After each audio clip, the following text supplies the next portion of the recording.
महाराष्ट्राच्या राजकारणामध्ये पुन्हा एकदा सरकारी बंगल्याचा वाद चर्चेत आलेला आहे। धनंजय मुंडे यांचं मंत्रीपद जाऊन 5 महिने झाले, मात्र अद्याप त्यांनी शासकीय बंगला सोडला नाही। धनंजय मुंडेंनी बंगला सोडला नसल्याने छगन भुजबळ यांना मंत्री होऊनही शासकीय निवासस्थान मिळू शकलं नाहीये। सामाजिक कार्यकर्ते अंजली दमानिया यांनी राष्ट्रवादी काँग्रेसचे नेते आणि माजी मंत्री धनंजय मुंडे यांच्या विरोधात आक्रमक पवित्रा घेतला। मुंडे यांनी मुंबईतील सातपुडा सरकारी बंगला हा बेकायदेशीररित्या वापरल्याचा आरोप करत दमानिया यांनी सरकारला लीगल नोटीस पाठवण्याचा अखेर निर्णय घेतलाय।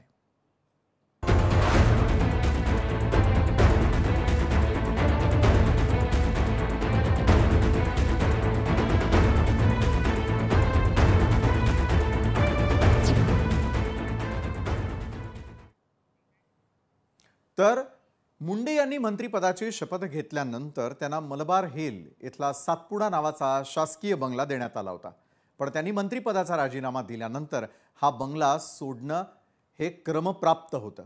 नियमानुसार मंत्रिपदाचा राजीनामा दिल्यानंतर किंवा मंत्रिपदावरून पाय उतार झाल्यानंतर 15 ते 20 दिवसात मंत्र्यांनी शासकीय निवासस्थान सोडणं हे आवश्यक असतं असं कायदाही सांगतो, पण धनंजय मुंडे यांनी तसं काहीच केलं नाही। याबाबत विविध चर्चांना उधाण आलेलं आहे। यावर आपल्या मुलीची शाळा मुंबईमध्ये आहे आणि आजारपण सुरू असल्याचं कारण मुंडेंनी पुढे केलं। धनंजय मुंडे हे शासकीय बंगला कधी सोडणार यावरून चर्चा सुरू असतानाच करुणा शर्मा मुंडे यांनी मोठं विधान केलेलं आहे। यावर अंजली दमानिया यांनी आक्षेप घेत मुंडे यांनी मंत्री पद नसतानाही सरकारी बंगला वापरणं हे नियमांचं उल्लंघन असल्याचं म्हणत मुंडे यांच्याकडे स्वतःचं घर असताना सरकारी बंगला वापरणं चुकीचं आहे। सरकारनं त्वरित कारवाई करावी आणि बंगला रिकामा करून दंड वसूल करावा अशी मागणी केली आहे। सर्वात आधी एक नजर टाकूया की करुणा मुंडे आणि अंजली दमानिया यांची नेमकी प्रतिक्रिया काय आहे या दिवसभरातल्या सगळ्या घडामोडींवरती, त्याकडे वळूयात। धनंजय मुंडेंचा राजीनामा 4 मार्चला झाला आणि आता 4 ऑगस्टला तब्बल 5 महिने उलटून म्हणजे त्याच्यावर 46 लाखाचा दंड हा त्यांना खरं तर आकारण्यात आला पाहिजे। तसं असून सुद्धा हे आज तगायत शासकीय बंगला खाली करत नाहीयेत आणि सगळ्यात महत्त्वाची माहिती जी आहे की त्याच परिसरात म्हणजे 3.5 किलोमीटर मलबार हिल मध्येच त्यांचा स्वतःचा 2151 स्क्वेअर फीटचा फ्लॅट असताना ते जर खाली करत नसतील तर सरकारने त्यांच्यावर तात्काळ कारवाई केली पाहिजे। योग्य नाही आहे, पण धनंजय मुंडेंनी जनप्रतिनिधी असताना लोकांची लाज सोडली आहे, त्याच्यासाठी त्यांना लाज वाटत नाही आणि स्वतःच्या घर असताना आणि खोटी गोष्टी करताय लोकांच्या समोर की माझ्या प्रकृती चांगली नाहीये, माझी मुलगीचा शिक्षण आहे त्याच्यासाठी मी इथे राहत आहे। पण धनंजय मुंडेच्या मलबार हिलमध्ये फ्लॅट आहे, सगळ्यांना माहिती आहे। हे त्यांचं जे शपथपत्र आहे त्याच्यामध्ये त्यांनी दिलेलं आहे त्याचं स्पष्टीकरण।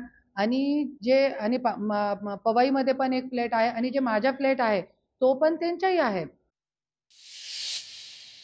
बरं, माजी मंत्री धनंजय मुंडे यांनी मंत्रिपदाचा राजीनामा दिला असला तरी त्यांनी अद्याप शासकीय बंगला सोडलेला नाही। विशेष म्हणजे धनंजय मुंडे यांचं मुंबईमध्ये स्वतःचं खासगी घर देखील आहे, पण तरीही त्यांनी शासकीय निवासस्थान सोडलं नाही। करुणा मुंडे यांनी दिलेली ऑफर धनंजय मुंडे स्वीकारणार का, हा खरा प्रश्न आहे। धनंजय मुंडे यांनी सततच्या टीकेनंतरही सातपुडा हे निवासस्थान रिकामं केलं नाही, त्यामुळे त्यांच्यावर टीका होतीये। आता तर धनंजय मुंडे दंड कधी भरणार आणि शासकीय बंगला कधी सोडणार याकडे सर्वांच्या नजरा खेळलेल्या आहेत। दरम्यान करुणा मुंडेंनी धनंजय मुंडे यांचं मुंबईमध्ये 3 ते 4 घरं आहेत असंही म्हटलंय। पवई, मलबार हिल आणि सांताक्रूजमध्ये जर धनंजय मुंडेंची घरं असतील तर मग त्या ठिकाणी ते का राहत नाही, त्यांच्या दुसऱ्या पत्नीसोबत आपल्या घरी यावं असं देखील त्या खुलेपणानं सांगताय। मी त्यांना आपल्या घरामध्ये जागा देईल अशी ऑफर त्यांनी दिली आहे। तर दुसरीकडे धनंजय मुंडेंच्या सरकारी बंगला वादावरती अंजली दमानिया चांगल्याच आक्रमक झालेल्या आहेत। अंजली दमानिया यांनी सरकारला पाठवलेल्या लीगल नोटीसमध्ये धनंजय मुंडे यांनी 48 तासात सातपुडा बंगला रिकामा करावा आणि त्यांच्याकडून 46 लाख रुपयांचा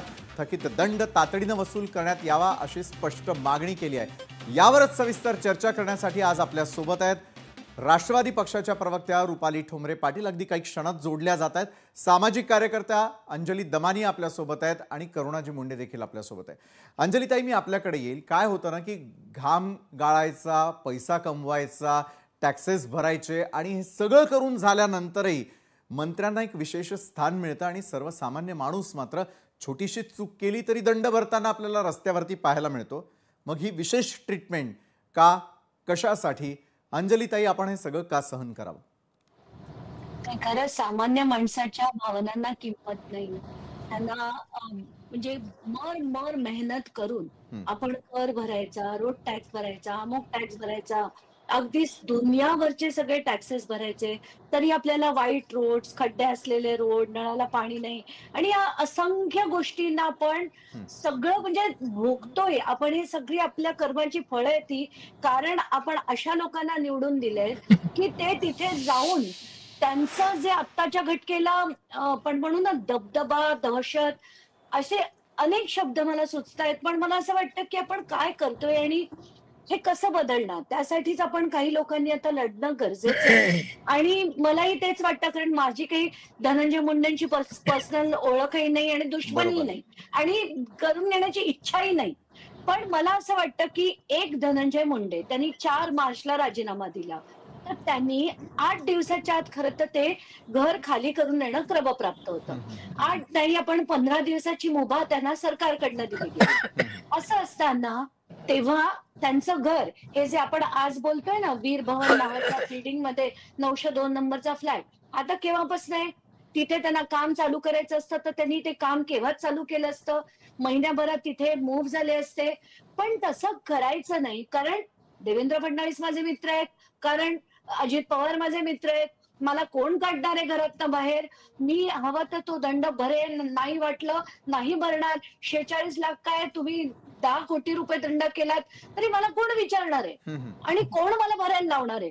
ही जी मिजाज आहे ना, ही मिजाज आहे आणि ही मिजाज जिरवण्यासाठी त्यांचं खरं तर सामान उचलून तिथून फेकून दिलं पाहिजे. पण तसं त्यांचं होत नाही. आपण जर बँकेचे EMI एकदा दोनदा चुकवले ना, तर बँक येऊन आपले सगळं उचलून बाहेर फेकून देतं. ते मला हे नेहमी वाटतं की अशा मंत्र्यांवर कारवाई करण्याची हिंमत सरकार करत नाही, आपलं ऍडमिनिस्ट्रेशन करत नाही, ब्युरोक्रॅट्स मध्ये तेवढी, IAS ऑफिसर्स मध्ये तेवढी ताकद नाही. आणि हे बदलण्यासाठी मी येत्या 48 तासात सरकारला लीगल नोटीस पाठवणार. बरोबर आहे, सरकारला तुम्ही लीगल नोटीस पाठवलेली आहे. सरकार ती सिरियसली घेणार का? राष्ट्रवादी पक्षाच्या प्रवक्त्या रुपाली ठोंबरे पाटील आपल्या सोबत आहेत. रुपालीताई, एका बाजूला मंत्रिपदाचा राजीनामा दिल्यानंतर सरकारी नियमानुसार घर सोडणं महत्त्वाचं असतं, मात्र आज लीगल नोटीस पाठवण्यापर्यंतची वेळ यावी आणि त्या लीगल नोटीसला कुठेतरी सरकार सिरियसली घेणार आहे का? रुपालीताई, सरकारी बंगला सोडणे म्हणजे मंत्र्यांची जी काही घरं आहेत ती सोडणे हा सरकारच्या अंतर्गतला विषय असून बरं. निश्चित तो सोडला गेला पाहिजे. तो सोडला नाही गेल्यानंतर मंत्र्यांबरोबर सरकारी कर्मचारी सुद्धा असतात, त्याला जे काही समजा दंड लावणे किंवा भाडे वसुली करणे ही प्रोसिजर होत असते. हा संपूर्ण अधिकार आणि अत्याधिक मुख्यमंत्र्यांच्या अधिकारामध्ये येतं. मगाशी मी दमानिया त्यांचं ऐकलं की बाबा 2 हप्ते नाही भरले तर बँक येते आणि घराबाहेर सामान वगैरे काढते. तर ताई, असा काही बँकांना सुद्धा अधिकार नाही. त्यांना नोटीस द्यावी लागते, संधी द्यावी लागते आणि त्याच्यानंतर DRT मध्ये त्या सगळ्या गोष्टी असतात आणि मग करू शकतात. आता अंजलीताईंना नोटीस पाठवायची तर त्यांचा पाठ पाहिला. धनंजय मुंडे भाऊंनी ते घर का सोडलं नाही, त्याला दंड लावलाय की नाही, तो भरायचा आहे का नाही, जर त्यांना दंड लावला तर निश्चित त्याच्यामध्ये एक माफीचा अर्ज ते देतील, मग तो मान्य करायचा की नाही हा सगळा मुख्यमंत्र्यांचा अधिकार आहे. त्याच्यामुळे आणि जर या सगळ्या गोष्टी जर भुजबळांना त्यांना मिळालंय का नाही मिळाले, तो त्यांना द्यायचाय का नाही मिळालाय, आता जे तुम्ही ऍफिडेव्हिट दाखवताय ऍफिडेव्हिट मध्ये तर त्यांनी सगळं दिलेलंच आहे. त्याच्यामुळे त्यांनी ते त्या घरात राहावं का अजून कुठल्या भाड्याच्या घरात राहावं का अजून कुठे राहावं हा सर्वस्वी त्या मंत्र्यांचा अधिकार आहे. बरं, यावर अंजलीताई आपल्याशी बोलू इच्छित आहे. बोला अंजलीताई. मला विशालजी एवढंच सांगायचंय की या मंत्र्यांना हे इतके गडगंज आहे की यांना 1 रुपया सुद्धा सोडला नाही पाहिजे. आणि मुख्यमंत्र्यांना मी म्हणतात, खबरदार तुम्ही यांना 1 रुपया सोडून दाखवा, आम्ही सगळ्यांनी मिळून आम्ही तर टॅक्स भरणं सोडून देणार आहे, मग बघू महाराष्ट्राची इकॉनॉमी कशी चालते. बरोबर आहे. आपण मुख्यमंत्र्यांना या ठिकाणी थेट इशारा देत आहे. करुणा मुंडेंना मला विचारायचं आहे. करुणाजी, एका बाजूला ॲफिडेव्हिट सगळ्यांचं समोर आलेलं होतं, त्यानंतर धनंजय मुंडे यांचं स्वतःचं वरळी या ठिकाणचं निवासस्थान आहे. बरं, त्या ठिकाणी काम चालू आहे असं जे त्यांनी स्पष्टीकरण दिलं, त्यानंतरही तुम्ही एक ऑफर त्यांना यावेळेला देताना दिसतायत. मग घरांची कमतरता नसताना देखील एक विशेष ट्रीटमेंट का दिली जाते, ज्यांनी खरं तर राजीनामा दिलेला आहे असे ते मंत्री आहेत? करुणाजी. जसं की तुम्ही बघू शकता, धनंजय मुंडेंनी मनाची लाज तो सोडली आहे, पण जनाची लाज पण सोडली आहे. बर. त्याच्यासाठी आज इतकी छोटी, इतकी लहान गोष्टीसाठी, अरे जरी तुम्हाला तुमचं पद गेलेलं आहे, तो तुम्हाला स्वतःहून होऊन मतलब आपला बंगला सोडला पाहिजे. इतकी लहान गोष्टीसाठी सगळे समाजसेवी लोकांना पुढे यावं लागतं, मीडियावरती बोलावं लागते आणि त्यानंतर त्यांना बंगला सोडावं लागते. हे सगळी गोष्टी मला तो असं वाटते की प्रतिनिधीला जनाची लाज वाटला पाहिजे आणि त्यांना लाज वाटत नाही. त्याच्यासाठी मी त्यांना हे ऑफर दिली आहे की तुम्ही आज 3 फ्लॅट आहे मुंबईमध्ये तुमचे, मालाबार हिल मध्ये, पवाई मध्ये, आणि जे माझा फ्लॅट आहे ते पण त्यांचा फ्लॅट आहे. 26 वर्ष माझ्यासोबत तिकडे राहिलेले आहे. सांताक्रूज मधला आमचा जे फ्लॅट आहे तिथे 8 वर्ष 2022 पर्यंत राहिलेले आहे. तो तुम्हाला जरी थोडीफार लाज आहे, तो मी आपल्या मुलाबाळांना घेऊन दुसरीकडे रेंट वरती जाते. तुम्ही जे तुमची दुसरी बायको त्यांच्यासोबत तुम्ही इकडे येऊन राहू शकता. हे ऑफर मी दिलेली आहे. क्योंकि कुठे ना कुठेतरी आज सगळी गोष्टीसाठी आपल्याला आवाज उचलावा लागते आणि जरी आवाज उचलल्यानंतर असं सगळी गोष्टी होत आहे, तो हे खूप मतलब एक मी बोलते की आज हे लोकांना काही नाही. आज 16 कोटीच्या जे फ्लॅट आहे ते फक्त 16 कोटीच्या नाहीये, ते कागदावर 16 कोटीच्या आहे. पण आपल्याला सगळ्यांना माहिती आहे, अंजलीताई तुम्ही पण ते सखोल चौकशी करा या गोष्टीची, की जे 16 कोटीच्या फ्लॅट म्हणताय कागदावरती, पण ते 16 कोटीच्या नाहीये. तुम्हाला पण माहिती आहे मार्केट व्हॅल्यू तिची कमी ते कमी 35 कोटीच्या वरती आहे. तो हे लोकांकडे इतका पैसा आला कुठून, हे सगळी गोष्टीचा पण एक प्रश्नचिन्ह आहे महाराष्ट्रात. बरोबर आहे करुणाजी, तुम्ही म्हणताय सखोल चौकशी व्हावी. मात्र प्रत्येक वेळेला धनंजय मुंडे यांच्यावरती होणारे आरोप आणि थेट सरकार टार्गेटवर जातं. मग अशा वेळेला देखील का अभय दिलं जातं? दुसरीकडे इतक्या मोठ्या प्रमाणावरती पैसा आणि घरं असताना देखील आज ज्या प्रकारचं कारण पुढे करत आपण शासकीय बंगला का सोडलेला नाही आहे, मग लोकप्रतिनिधींचं स्वतःचं असं उत्तरदायित्व त्यांनी मानून स्वतः या सगळ्या जबाबदाऱ्यांमधून मुक्त होणं, यासाठी का ते धजावत नाही, या संदर्भातलं उत्तर मी राष्ट्रवादी पक्षाच्या प्रवक्त्या रुपाली ठोंबरे पाटील यांच्याकडून घेणार आहे. सामाजिक कार्यकर्त्या अंजली दमानी असतील किंवा मग करुणा मुंडेजी यांनी देखील सगळ्या गोष्टी आपल्या समोर मांडलेल्या आहेत.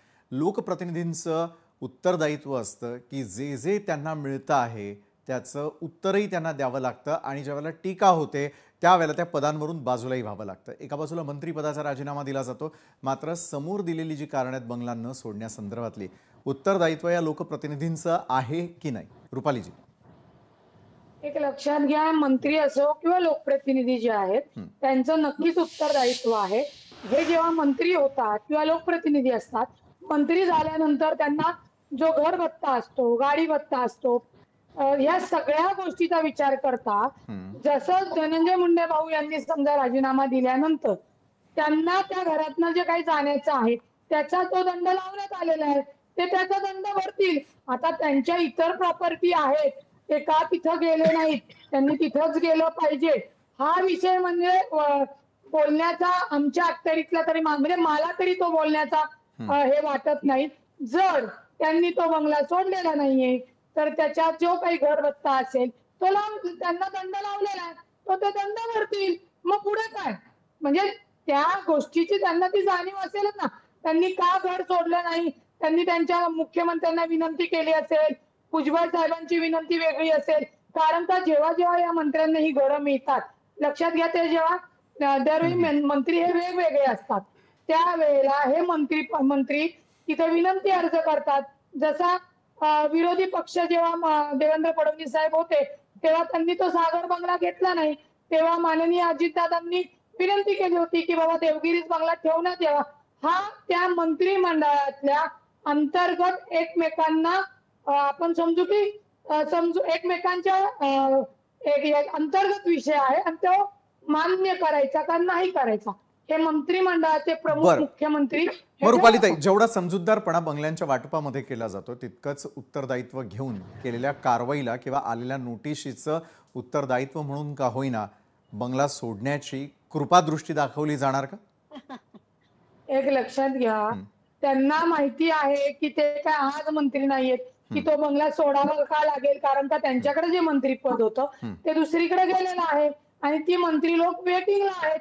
त्याच्यामुळे निश्चितच या गोष्टी ज्या आहेत त्या होणार आहेत ना. पण त्या ठीक आहे, आता आपल्या सगळ्या माध्यमाच्या निदर्शनास आल्यात किंवा आपल्या समोर आलेल्या आहेत, त्याचं त्यांनी स्पष्टीकरण दिलेलं आहे.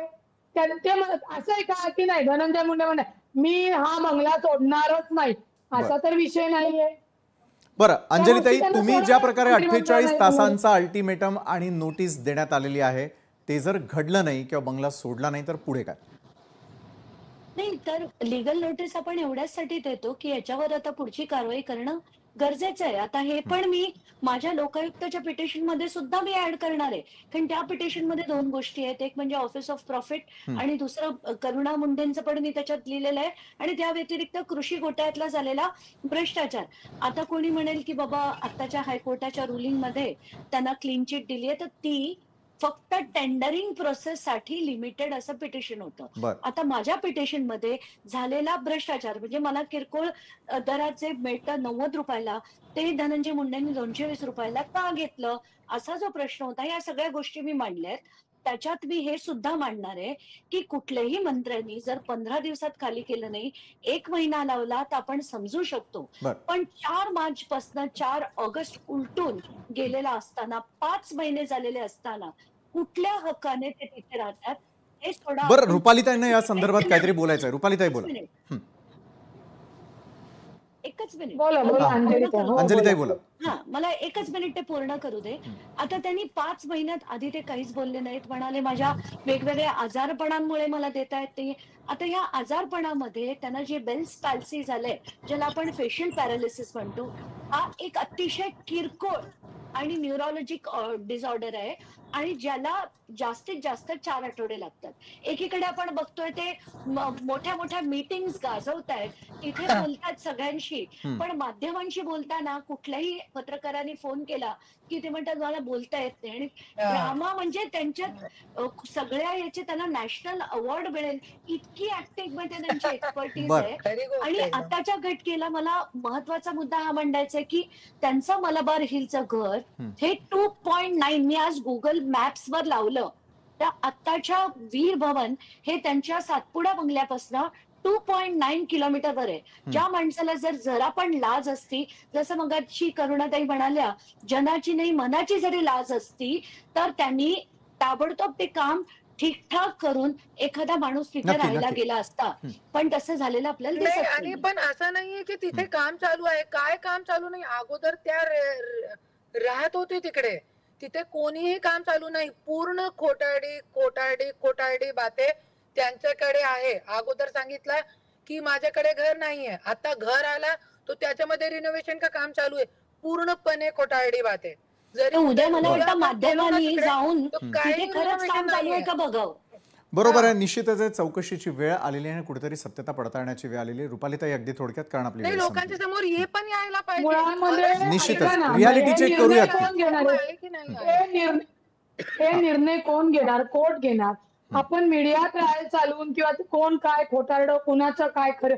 आता जेव्हा अंजलीताई देतील, अंजलीताईंना एकच मला सांगायचं, त्यांनी जे घोटाळे सांगितलं होते हाय कोर्टाने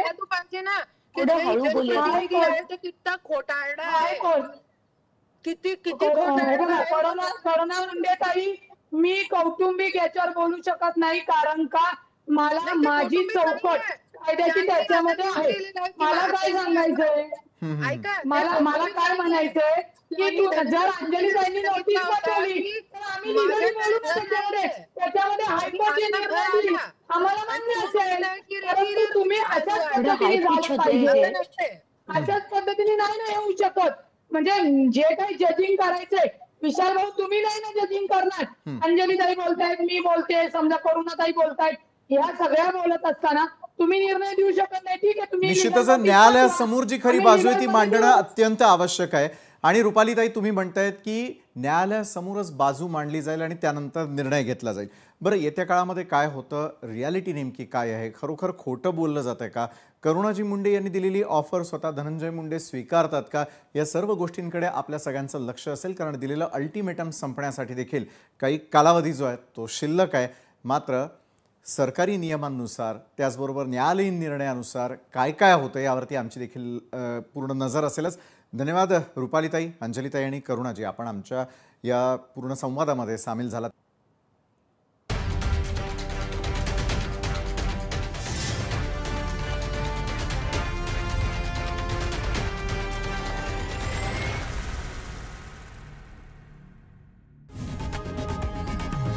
लोकशाही मराठी ऐका, पहा, जागरूक रहा.